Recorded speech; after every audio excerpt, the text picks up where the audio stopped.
Assalamualaikum warahmatullahi wabarakatuh. Bismillahirrahmanirrahim.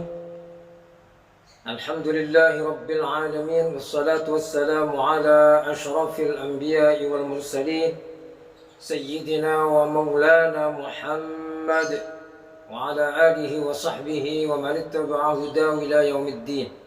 Wa ba'du. Kaum muslimin yang dirahmati oleh Allah Subhanahu wa taala dan sahabat Al-Qur'an yang dimuliakan Allah Subhanahu wa taala. Kali ini kita akan mengkaji tentang dosa sosial. Kajian dosa sosial kelihatannya masih banyak yang terlupakan oleh kajian-kajian keislaman. Dosa sosial penting untuk dikaji karena dosa yang sangat berbahaya bagi umat manusia. Apa itu dosa sosial? Bila kita bicara mengenai dosa, maka sama dengan kesalahan yang kita lakukan, yang dalam bahasa Al-Qur'annya ada Al-Dzam, ada Al-Ithm. Allah Subhanahu wa ta'ala mengingatkan kepada kita akan bahaya dosa sosial, sehingga Allah Subhanahu wa ta'ala menjelaskan dosa sosial dan hukuman-hukumannya di dalam Al-Quran. Jadi ada dosa sosial, ada dosa ritual. Kesalahan atau dosa yang kita lakukan, ada dosa-dosa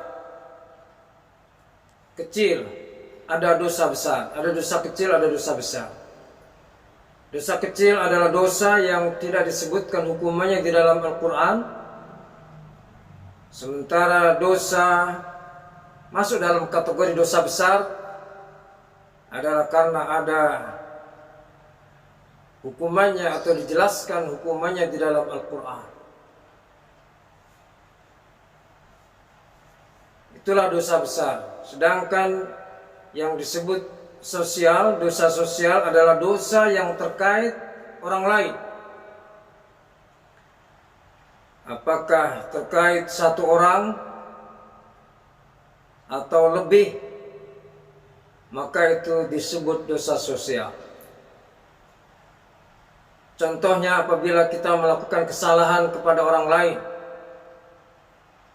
kita menyakiti orang lain, kita mengambil hak orang lain, kita atau mencuri, korupsi, atau umpamanya kita menghalang-halangi atau menyakiti dengan lisan kita, atau sombong kepada orang lain, membicarakan aib orang lain, maka ini termasuk dosa sosial. Dosa yang terkait dengan orang lain. Sebaliknya ada yang disebut dengan dosa sosial, dosa ritual, yaitu dosa atau dosa individu, dosa pribadi yang hanya terkait dengan pribadi masing-masing orang.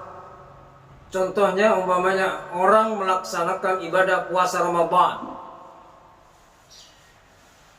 diwajibkan kepadanya untuk melaksanakan ibadah puasa Ramadan. Apabila ia tinggalkan ibadah puasa, maka itu disebut dosa individu atau dosa ritual. Nah, dosa sosial ini banyak macamnya. Di dalam Al-Quran banyak sekali Allah sebutkan dosa-dosa sosial, dosa yang terkait dengan orang lain, ada dosa yang terkait dengan zakat.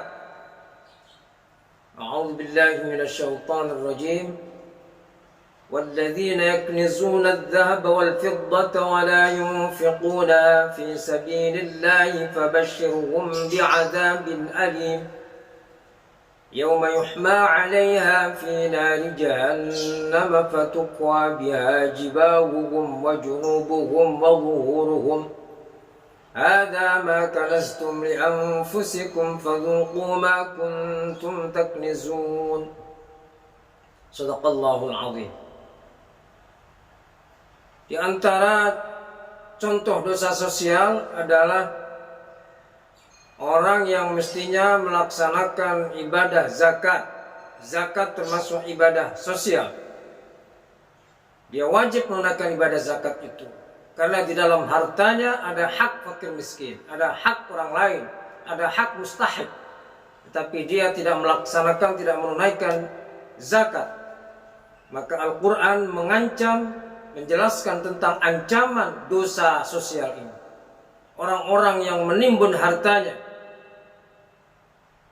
emas, perak, wala yunfiqunaha fi sabilillah, dan tidak menginfakkan hartanya itu di jalan Allah, tidak mau menginfakkan, tidak mau sedekah, tidak mau zakat, maka berikanlah kabar gembira kepada mereka bahwa mereka akan mendapatkan siksaan yang sangat pedih. Jadi Allah Subhanahu wa taala menggunakan kata fabashshirhum. Bashir, kata bashir itu arti aslinya adalah berikanlah kabar gembira. Tetapi yang diterimanya bukan kabar gembira, tetapi adalah siksaan. Ini adalah merupakan penghinaan yang sangat dahsyat, yang sangat hina dari Allah Subhanahu wa taala kepada orang-orang yang tidak menunaikan zakat. Kemudian contoh dosa sosial yang lain adalah orang-orang yang membicarakan orang lain, membicarakan aib orang lain, atau yang disebut dengan ghibah. Ya ayyuhalladzina amanu ijtanibu katsiran minadh-dhann إن بعض الظن إثم ولا تجسسوا ولا يغتب بعضكم بعضا أيحب أحدكم أن يأكل لحم أخيه ميتا فكرهتموه واتقوا الله إن الله تواب رحيم. Wahai orang-orang yang beriman, jauhilah dari banyak prasangka. Sesungguhnya sebagian prasangka atau dhan itu adalah dosa. Jangan kita meneliti-neliti kesalahan orang lain, dan jangan kita menggunjing atau membicarakan aib orang lain. Di dalam ayat ini Allah sebutkan bahwa hukuman orang yang melakukan ghibah sangatlah keras, sehingga Allah Subhanahu wa taala menanyakan kepada pelakunya, apakah kamu suka memakan bangkai saudara kamu? Ini adalah pertanyaan yang tidak memerlukan jawaban. Pastilah tidak suka. Itulah gambaran hukuman orang yang melakukan ghibah, membicarakan aib orang lain. Walaupun memang ghibah, membicarakan aib orang lain itu dalam beberapa hal dibolehkan. Contoh yang lain adalah mencuri. Mencuri termasuk dosa sosial karena terkait dengan orang lain. Apakah mencuri harta satu orang dengan maling harta orang lain, atau mencuri harta orang banyak,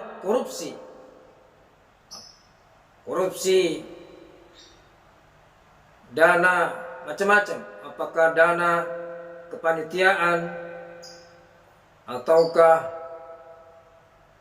korupsi dana yang dimiliki oleh lembaga keagamaan, musalla, masjid, ataukah korupsi uang rakyat. Ini dosa sosial. Dosa sosial. Nah, dosa sosial ini sangat berbahaya. Bahayanya tidak hanya di dunia, tapi di akhirat nanti.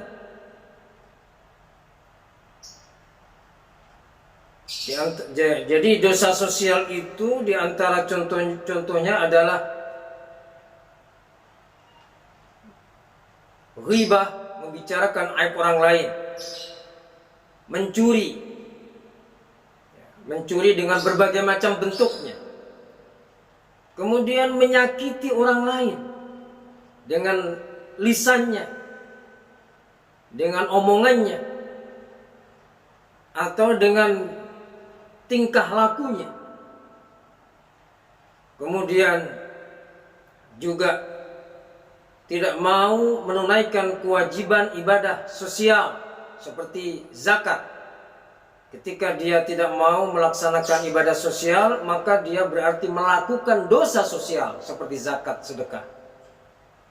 Dosa-dosa ini sungguh amat berbahaya. Gimana taunya bahwa dosa-dosa ini sangat berbahaya bagi kita? Di dalam hadis yang sangat sahih yang diriwayatkan oleh Imam Bukhari dan Imam Muslim, Rasulullah sallallahu alaihi wasallam bersabda dalam hadis yang diriwayatkan oleh Imam Bukhari, "Man kanat 'indahu madlamatun li akhihi falyatahallalhu al-yawm falyatahallalhu minha fa innahu laysa thamma dinarun wala dirhamun min qabli an yu'khadha li akhihi min hasanatihi fa in lam yakun lahu hasanatun ukhidha min sayyiati akhihi faturihat alaihi." Rawahul Bukhari. Kata Rasulullah, siapa yang melakukan kezaliman kepada saudaranya, apapun bentuk kezaliman itu. Nah, kezaliman ini adalah bahasa lain dari dosa sosial. Jadi zalim sama dengan dosa sosial. Siapa yang melakukan dosa sosial atau kezaliman kepada saudaranya, apapun bentuknya, apakah menyakiti dengan omongannya, dengan tingkah lakunya, mengambil hak orang lain, mencuri, mengambil harta orang lain dengan berbagai macamnya, mencuri, menggarong, merampok, menodong, korupsi, maka hendaknya dia minta halalnya pada hari ini. Maksudnya pada waktu masih hidup di dunia ini. Karena kalau tidak, kemudian dia meninggal dunia, di sana sudah tidak ada artinya lagi dinar dan dirham. Pada hari kiamat nanti, maka kebaikan-kebaikan yang dimilikinya, ada orang melakukan dosa sosial banyak, korupsi banyak sekali. Kemudian dia rajin beribadah, sholatnya rajin, puasanya rajin, zakatnya banyak, zakat sedekahnya banyak, umrohnya berkali-kali, hajinya juga berkali-kali. Tetapi korupsinya banyak juga. Melakukan kesalahan kepada orang lain, menyakiti orang lain juga banyak ia lakukan. Maka kebaikan-kebaikan ibadah sholatnya, puasanya, hajinya, umrohnya, sedekahnya akan diberikan nanti di akhirat nanti kepada orang-orang yang dizaliminya itu. Ketika kebaikan-kebaikan itu sudah diberikan kepada orang yang dizalimi, masih juga belum cukup, maka kesalahan yang dimiliki oleh orang yang dizalimi akan ditimpakan kepadanya. Faturihat alaihi.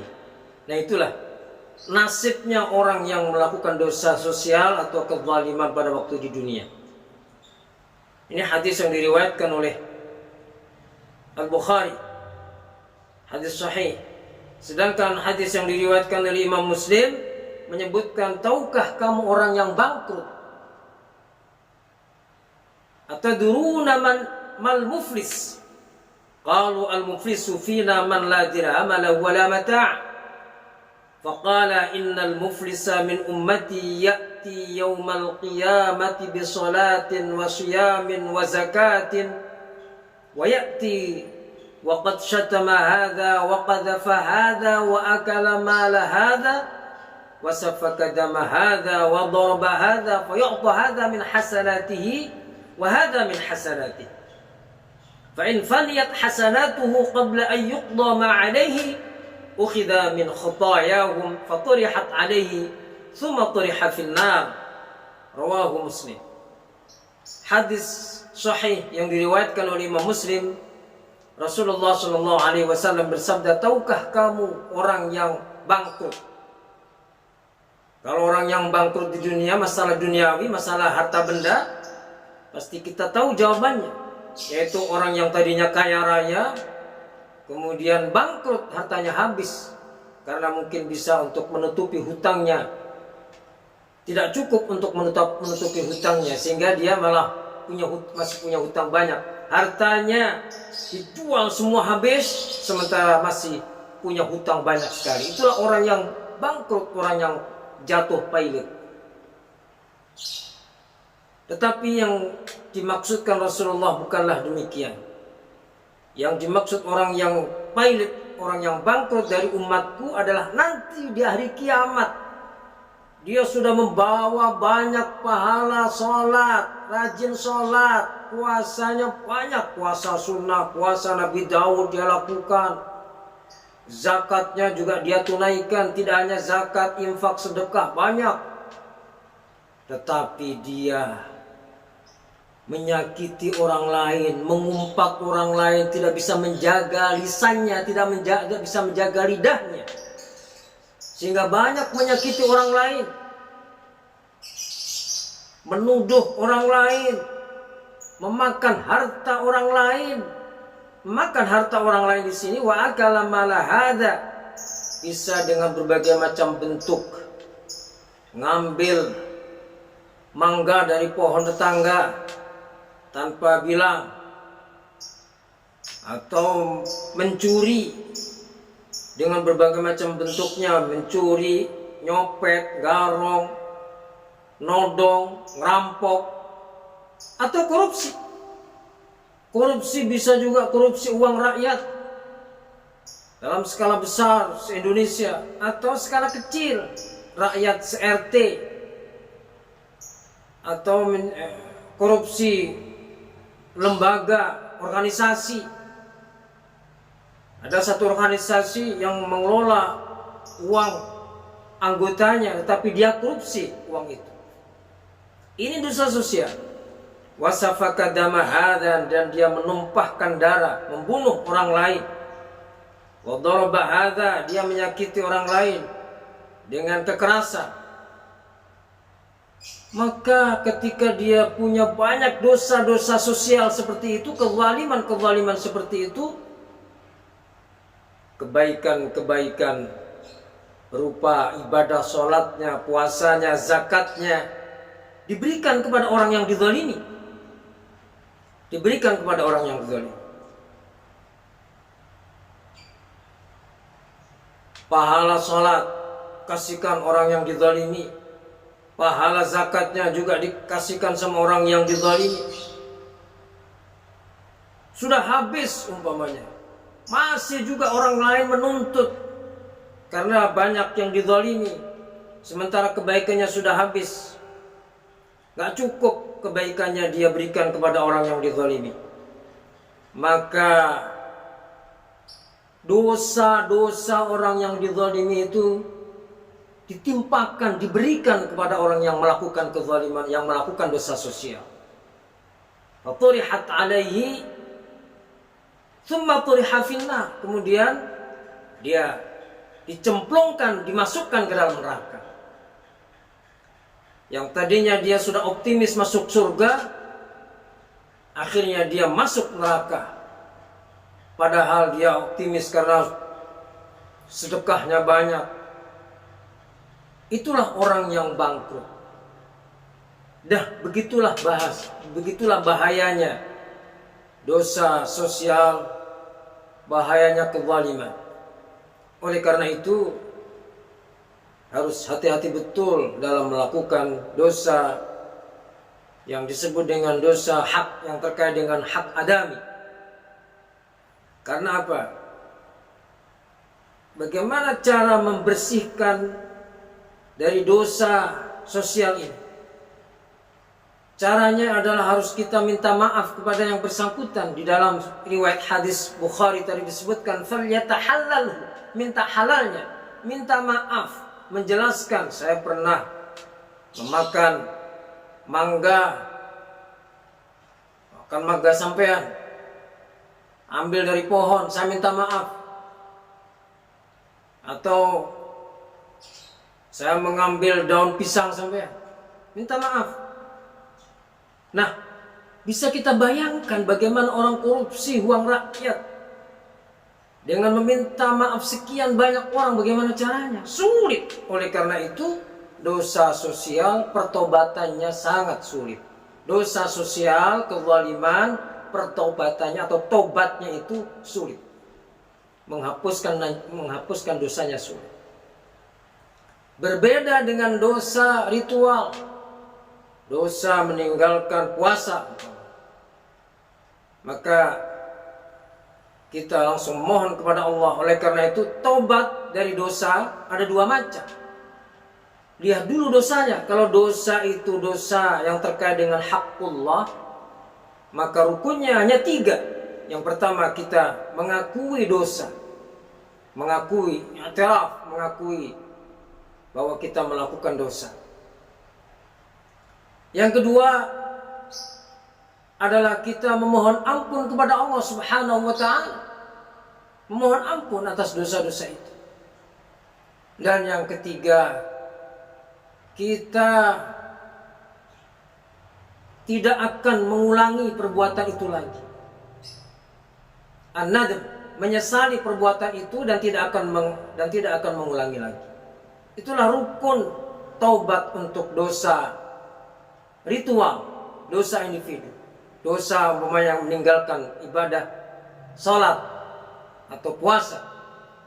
Tetapi kalau dosa sosial, taubatnya adalah kita, rukunnya ada 4. Di samping yang pertama, kita mengakui, kita minta halalnya kepada orang lain dengan cara mengakui perbuatan kita pernah mencuri. Yang kedua, kita minta maaf kepada yang bersangkutan. Yang ketiga, kita tidak akan mengulangi perbuatan kita. Ya. Intinya kita minta maaf kepada yang bersangkutan. Jadi ada tambahannya 4, yaitu kita minta maaf kepada yang bersangkutan. Jadi kita minta maaf kepada yang bersangkutan, minta halalnya. Di samping rukun yang 3 tadi itu, i'tiraf kepada Allah, kemudian istighfar kepada Allah, mohon ampun.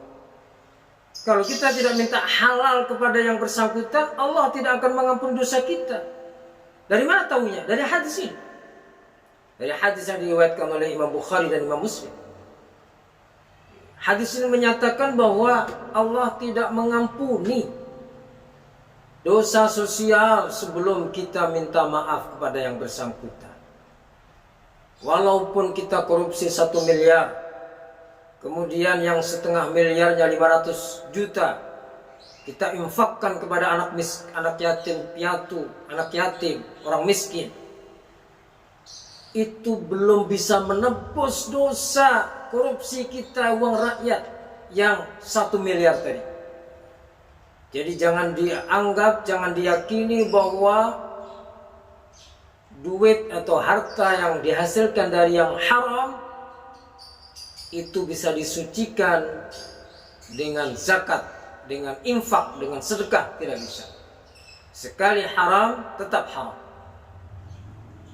Semoga Allah Subhanahu wa ta'ala menjaga diri kita atas usaha kita untuk selalu kita berusaha menjaga diri kita dari hal-hal yang diharamkan oleh Allah Subhanahu wa ta'ala, menjaga diri kita dari dosa-dosa sosial atau kezaliman kepada orang lain, sehingga insyaallah ibadah kita akan selamat. Terima kasih. Wallahul muwaffiq ila aqwamit thariq. Wassalamualaikum warahmatullahi wabarakatuh.